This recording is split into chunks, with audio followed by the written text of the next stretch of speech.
Apa kabar masyarakat Indonesia? Kita jumpa lagi di Charlie 21 bersama saya Muhammad Rahmat.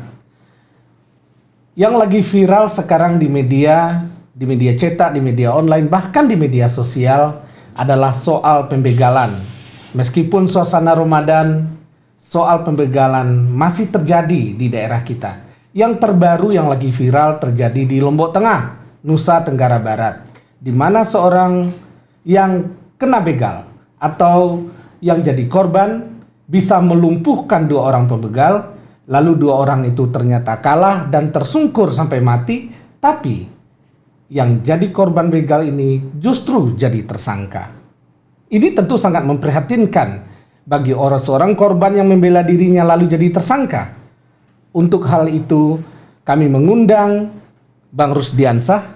Beliau adalah Divisi Hukum di Relawan Jokowi, yang secara khusus kami menghubungi ketua umumnya Bang Darmizal terkait dengan hal ini. Apakah di Relawan Jokowi ada bantuan hukum atau penjelasan tentang kasus ini? Tentu masyarakat kita tidak boleh resah terkait hal ini, karena apabila resah, pembegal tentu akan makin berani. Selamat siang Bang Jebi, apa kabar Bang? Siang Bang. Bang, terkait hal ini yang di Lombok Tengah, itu apa sesungguhnya yang terjadi? Jadi sebelum itu Bang Rahmat ya, saya datang ke sini diminta khusus oleh ketua umum kami, Bang Darmizal, ya, ketua umum Relawan Jokowi, atau biasa kita kenal dengan Rejo. Ya. Nah, kita melihat isu-isu yang tengah hangat di masyarakat kita, terutama soal hukum. Nah, lebih kami di Divisi Hukum Rejo melihat ini sebagai kewajiban moral untuk melakukan upaya advokasi sebagaimana permintaan ketua umum kami. Iya. Jadi kasus ini yang mau diadvokasi pembegalnya atau orang yang dibegal, atau yang mana yang mau diadvokasi? Nah, inilah tentu saja Rejo ini hadir di tengah-tengah masyarakat kita, melakukan advokasi terhadap kepentingan masyarakat yang membutuhkan. Yang mana itu Bang Rahmat, tentu orang yang menjadi korban. Jadi korban. Korban dari ketidakberdayaan terhadap penerapan hukum kita. Iya. Kalau pembegalnya yang dibela, pembegalnya makin jadi-jadi dong. Bahaya itu, bahaya. Iya. Jadi kan Bang Jebi ini asalnya dari Nusa Tenggara Barat, bukan ya? Betul, kebetulan ini. Kebetulan ya. Jadi kasus yang terjadi di Lombok Tengah ini gimana sesungguhnya? Jadi begini Bang Rahmat ya. Jadi kasus ini bermula dari korban ini ingin mengantar nasi buat orang tuanya di hari Minggu dini hari. Nah, tentu itu suasananya udah suasana puasa itu kan? Ya, puasa. Jadi 10, ngantarin nasi ini tujuannya buat sahur barangkali. Ya, tentu untuk orang tuanya, ibunya. Oke. Oh, buat ibunya? Buat ibunya di hari Minggu dini hari. Nah, di tengah perjalanan dalam rangka mengantar nasi tadi dihadang oleh 4 orang laki-laki. Yang ternyata adalah pembegal. 2 orang menghadang, 2 orang memantau keadaan. Kebangetan itu. Nah, ini udah terencana memang, kelihatannya sangat terencana. Nah, begitu dihadang, korban ini langsung dibacok 2 kali dengan celurit. Nah, tentu korban melakukan perlawanan. Dicabutnya celurit. Ya. Ditusuk kepada pelaku ini, 2 orang pelaku ini, meninggal di tempat, 2 orangnya melarikan diri lagi. Pembegalnya langsung 2 orang langsung tumbang. Nah, ini berarti pembegal ini salah perhitungan. Yang dibegal justru ternyata jago bela diri. Ya, ini ada 2 kemungkinan Bang Ahmad. Atau yang dibegal ini nekat waktu itu. Nah, keberaniannya muncul kan, bisa aja kan? Ya, jadi yang dibegal inilah mungkin 2 orang tua. Ya, karena ngantarin nasi buat ibunya. Iya, ini kekuatan orang tua. Iya. Jadi ketika dia melakukan perlawanan terhadap 2 orang ini, ya dia berhasil melumpuhkan pembegal. Nah, yang ironis sekarang ini, korban ini justru menjadi tersangka. Jadi tersangka. tindakan membela diri itu. Oh iya. Nah ini yang menurut kami perlu kita melakukan upaya-upaya yang dianggap perlu dan penting agar korban ini dibebaskan. Iya, Tidak karena terjerat masyarakat hukum. pasti gundah dong. Ya kan? Ada orang yang berniat jahat, lalu ada pembelaan diri. Ketika kita bela diri, ya kita kan nggak tahu orang itu mau meninggal atau enggak. Pokoknya kita bela diri kita. Tapi ketika kita bela diri, lalu orang yang berniat jahat itu mati, masa kita jadi tersangka? Nggak adil dong. Nah inilah soal. Benar nggak sih? Ya, betul. Inilah soal persamaan di mata hukum. Di mana misalnya contoh kasus dulu ya. Ya. Di Bekasi misalnya ada korban dilakukan pembegalan melawan ya, tumbang pembegalnya, beliau dibebaskan dari segala tuntutan, bahkan mendapat apresiasi dari Iya. pihak kepolisian. Iya, harusnya kan begitu. Nah sekarang di NTB berbeda. Oh. Padahal Bang Rahmat, ini ada dasarnya untuk membebaskan orang yang melakukan pembelaan terhadap dirinya, yaitu di Kitab Undang-Undang Hukum Pidana di pasal 48 dan 49 ayat 1 dan 2 itu dimungkinkan sebagai alasan pemaaf. Oke, ya statusnya aja udah pembegal kan? Kalau statusnya udah pembegal, buat apa lagi dibela? Ini Bener nggak sih? pihak kepolisian hanya melihat ansi di tindakan menghilangkan nyawa seseorang.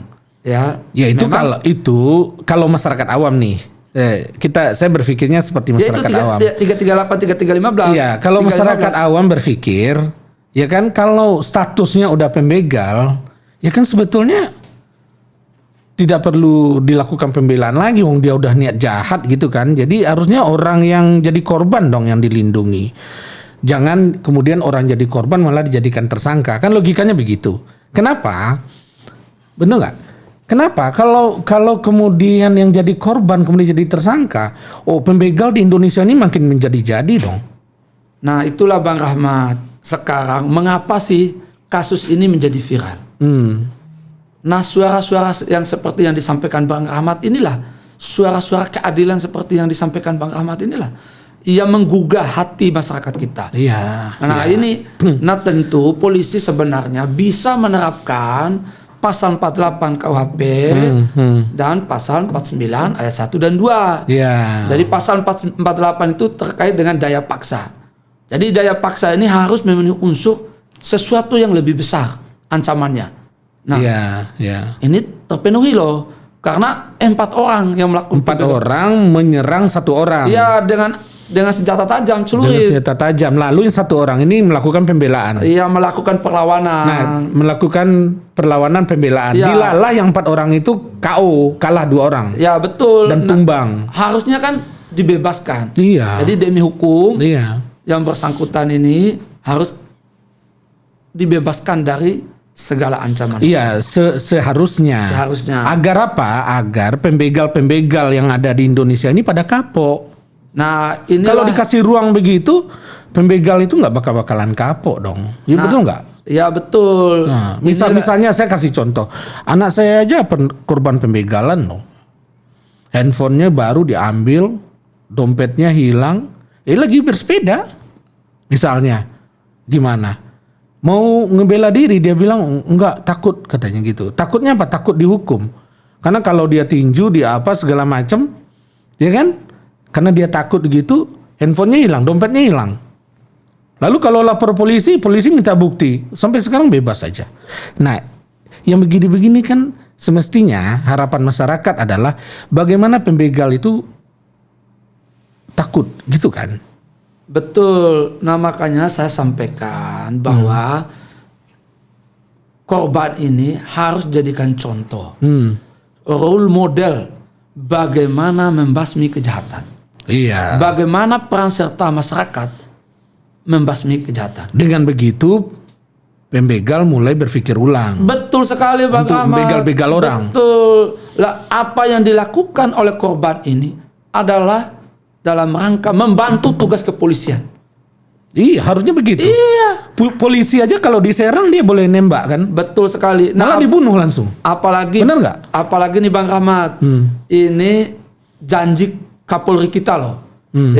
Janji dari 8 janji Kapolri, salah satu poin kedua janji Kapolri itu memberi rasa aman. Iya. Nah, memberi rasa aman.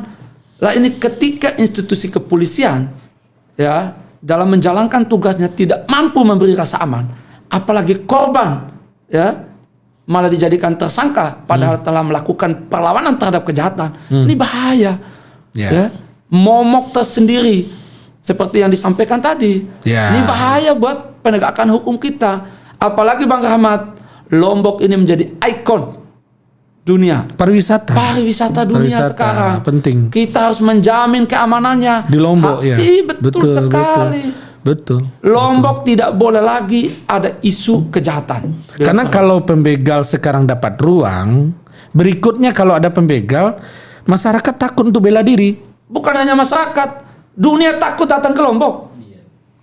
Iya. Ya? Iya. Apalagi betul. Nih karena tempat-tempat destinasi wisata itu kalau bisa itu zero kriminal malah. Betul sekali, bukan kalau bisa, harus dan wajib. Harus. Ini Kapolri mengatakan ini. Jadi kita ini dalam rangka menegakkan harus memberi rasa aman kepada masyarakat. Iya. Apalagi ini Lombok menjadi ikon dunia. Iya. Ikon pariwisata kita. Iya. Masa ada begal? Enggak lucu. Ya, mestinya begal-begal itu nggak boleh ada. Nggak boleh terjadi. Ya. Nah inilah. Tapi boleh nggak sih dari sisi hukum dilakukan pembasmian begal-begal seluruh Indonesia gitu, bisa nggak?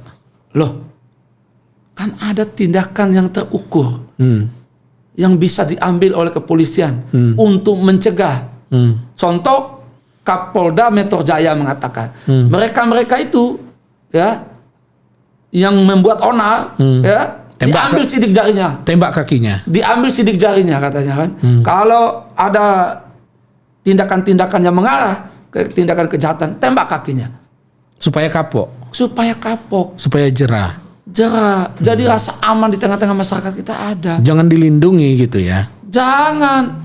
Ini sebenarnya polisi tidak bermaksud melindungi Bang Rahmat. Oke. Tapi penerapan pasal 338, 315 terhadap korban ini itu nuansanya melindungi penjahat. Ya, dirasakan oleh masyarakat. Meski itu benar. Ada kekhawatiran masyarakat. Ya, kalau kita lihat Bang masyarakat Rahmat, jadi was-was gitu loh. Kalau kita lihat Bang Rahmat ya, pasal 338, 315 itu ya, pasal setelah pasal 48 dan 49. Oke. Lalu terkait hal ini apa yang akan dilakukan oleh Rejo? Nah, ini relawan Jokowi. Perintah Ketua Umum kita untuk melihat kasus ini ya, menelaah, meneliti untuk dilakukan upaya-upaya advokasi. Jadi kami belum sampai ke sana. Jadi kami akan minta ya Kapolri, Menko Polhukam ya, seperti yang dilakukan di Bekasi kemarin ya, agar dipulihkan hak-hak korban ini, dibebaskan dari jeratan hukum ya. Jangan seperti yang disampaikan kemarin.